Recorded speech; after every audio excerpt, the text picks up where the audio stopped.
मैं हूं ललिता। आप देख रहे हैं न्यूज प्लस 21। देखिए देश विदेश व राज्य की 10 बड़ी खबरें।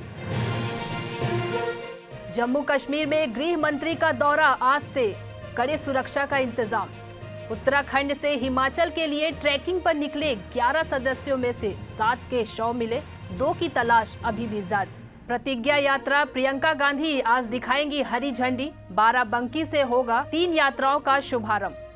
नगर पंचायत अध्यक्ष और पार्षद ने सीएमओ को पीटा। कांग्रेस नेता एफआईआर कराने गए तो इंतजार कराया 3 घंटे तक। बिलासपुर जिले के मल्हार नगर पंचायत का मामला। भिलाई में आज 3 घंटे तक रहेगी बिजली गुल। मेंटेनेंस के चलते लिया गया फैसला, ग्रामीण क्षेत्रों में 30 अक्टूबर तक होगी कटौती। कवर्धा दंगा मामला, भाजपा प्रदेश मंत्री समेत 5 सरेंडर, 108 को किया गिरफ्तार, 72 को मिली जमानत।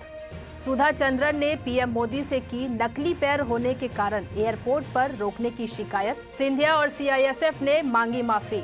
तेल की महंगाई और बढ़ी, मुंबई, बेंगलुरु और पटना में 110 रुपए हुई कीमत। देश में 24 घंटे में कोरोना से 666 मौतें, 563 मौतें सिर्फ केरल से। संस्कृति मंत्री ने की कड़ी कार्यवाही, संयुक्त सचिव को किया निलंबित। आदिवासी नृत्य उत्सव से पहले लापरवाही का मामला। ऐसे ही तमाम बड़ी खबरों के लिए देखते रहिए न्यूज प्लस 21, आपके हक की बात।